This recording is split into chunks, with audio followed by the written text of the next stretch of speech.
ভাইটি ভণ্টিহঁত, আজি আমি এই ভিডিঅ'টোৰ যোগেৰে 20বিধ সাগৰীয় প্ৰাণীৰ বিষয়ে অসমীয়া আৰু ইংৰাজীত আলোচনা কৰিম দেই।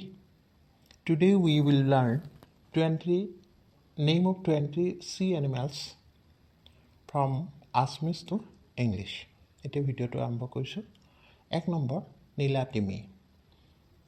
ব্লু হুৱেল, ইংৰাজীত কোৱা হয় blue whale, BLUE, blue, WHALE, whale. Blue whale মানে নীলাতিমি। আচলতে ই দেখিবলৈ মাছৰ দৰে হ'লেও মাছ নহয়।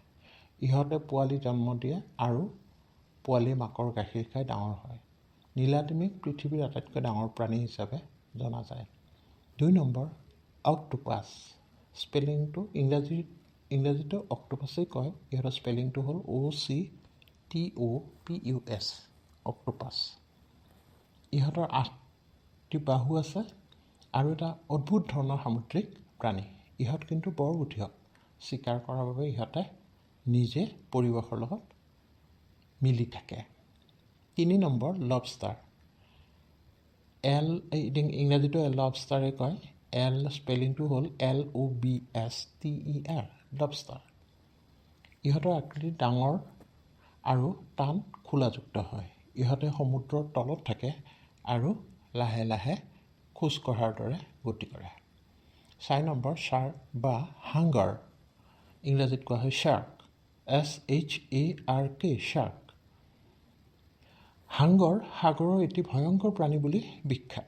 চিকাৰৰ ক্ষেত্ৰত এই সামুদ্ৰিক প্ৰাণীটোৱে বিপদজনক হৈ উঠে। 5 নম্বৰ সামুদ্ৰিক ঘোঁৰা, যাক ইংৰাজীত কোৱা হয় C horse, SEAC, horse, HORSE, C horse. ইহঁত দেখিবলৈ প্ৰায় ঘোঁৰাৰ দৰেই। মতা চি হৰ্চে পোৱালি জন্ম দিয়ে আৰু পোৱালিক লালন পালন কৰে। 6 নম্বৰ শিহু বা ডলফিন, ইংৰাজীত ডলফিন বুলি কোৱা হয়, যিটো আমি অসমীয়াত শিহু বুলি কওঁ। ডলফিন স্পেলিংটো হ'ল DOLPHIN, ডলফিন। ডলফিন এটি খুব বুদ্ধিয়ক আৰু জ্ঞানী জীৱ। ইহঁতে মানুহৰ সৈতেও খুব সুন্দৰভাৱে কৌশল অনুসৰণ কৰি খেলা ধূলা কৰি মানুহক মনোৰঞ্জন দিব পাৰে। পানীত সাঁতুৰি নাদুৰি ইহঁতে ওপৰলৈ উঠা নমা কৰি মানুহক আনন্দ দিব পাৰে। 7 number sea lion. Sea lion স্পেলিংটো হ'ল SEAC, ইংৰাজীটো চি লায়ন বুলি কোৱা হয়, অসমীয়াটো চি লায়নে কয় দেই। ইংৰাজীৰ স্পেলিংটো হ'ল SEACLION, লায়ন। অসমীয়াতকৈ সামুদ্ৰিক সিংহ। ইহঁত দেখিবলৈ সিংহৰ নিচিনাই আচলতে। অৱশ্যে এতিয়া এই প্ৰাণীটোৰ সংখ্যা মানুহৰ চিকাৰৰ কোবত কমি আহিছে। 8 নম্বৰ জেলিফিছ বা জেলি মাছ, ইংৰাজীত কোৱা হয় জেলিফিছ। স্পেলিংটো হ'ল JELLYFISH। আকৌ এবাৰ কৈছোঁ, JELLYFISH, জেলিফিছ।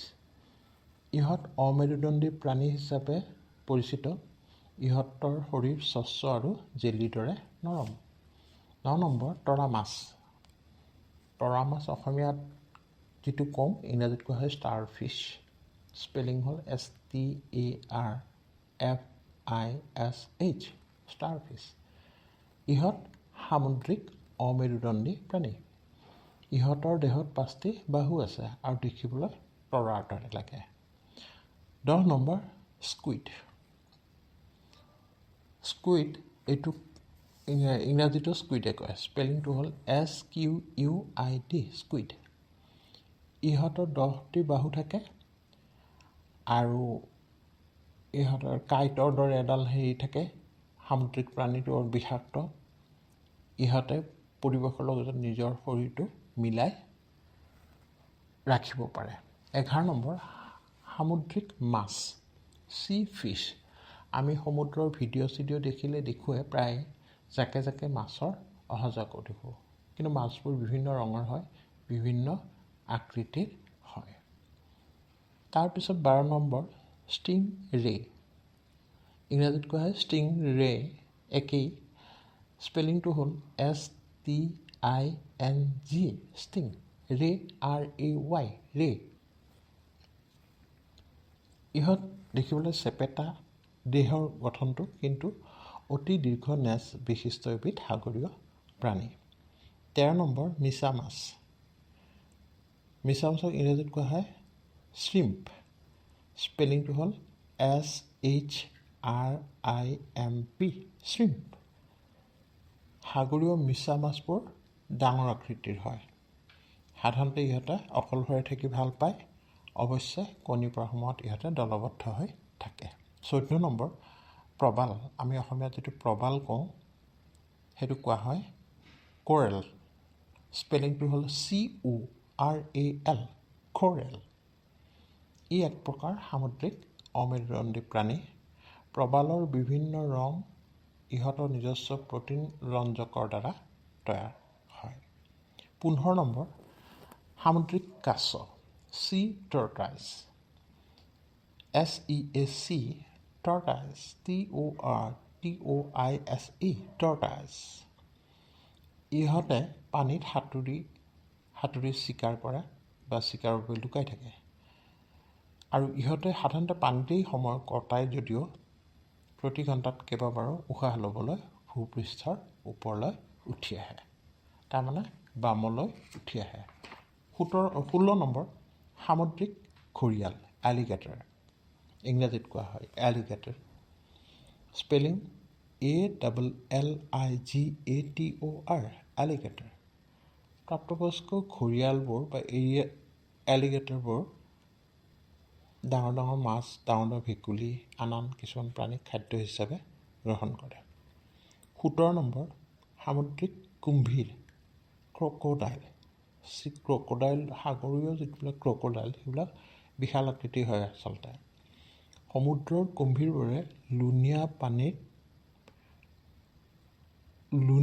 যিহেতু সমুদ্ৰৰ পানীবোৰ লুণীয়া, সেয়ে সমুদ্ৰৰ কুম্ভীৰবোৰে লুণীয়া পানীৰ বৃহত্তৰ জীৱন্ত সদৃশ্য বুলি ক'ব পাৰি। ইহঁত এবিধ মাংসাহাৰী প্ৰাণী। তাৰপিছত 18 নম্বৰ সামুদ্ৰিক শামুক। সামুদ্ৰিক শামুক হৈছে C snail, SEAC, snail, SNAIL, snail. সামুদ্ৰিক শামুকবোৰ যিবিলাক খোলা থাকে, এই খোলাৰে বিভিন্ন মানুহে কি কৰিছে, চূণৰ উৎপাদন কৰে বা বুটাম আদি উৎপাদন কৰি ব্যৱহাৰৰ উপযোগী কৰি তুলিছে। 19 নম্বৰ সামুদ্ৰিক কেঁকোৰা, ক্ৰেব, যিটো CRAB, ক্ৰেব। ক্ৰেব মানে কেঁকোৰা। কিন্তু সামুদ্ৰিক কেঁকোৰাবোৰ কিন্তু ডাঙৰ হয়। সামুদ্ৰিক কেঁকোৰাবোৰ ডাঙৰ আকৃতিৰ হয়। আকৌ ইহঁত বামলৈ যেতিয়া উঠি আহে, তেতিয়া এন্ধাৰ, শীতল আৰু সেমেকা জেগা বিচাৰে, যাতে চিকাৰীৰ পৰা হাত সাৰি থাকিব পাৰে। 20 নম্বৰ সাগৰীয় সাপ, যিটো কোৱা হয় চি স্নেক। আমি পুখুৰীৰ পানীতো সাপ দেখোঁ, হয়নে? গতিকে সাগৰীয় সাপবোৰ কিন্তু ভীষণ বিষাক্ত। চি স্নেক, স্পেলিংটো হ'ল SEAC, স্নেক, SNAKE, স্নেক। সাগৰীয় সাপবোৰ বা সামুদ্ৰিক সাপবোৰ বিষাক্ত হয়। এই সাপবোৰে সম্পূৰ্ণ জলজ জীৱনৰ লগত খাপ খাই থাকে। এনেদৰে আজি আমি 20 বিধ সামুদ্ৰিক প্ৰাণী বা সাগৰীয় প্ৰাণীৰ বিষয়ে শিকিলোঁ, নহয়নে বাৰু?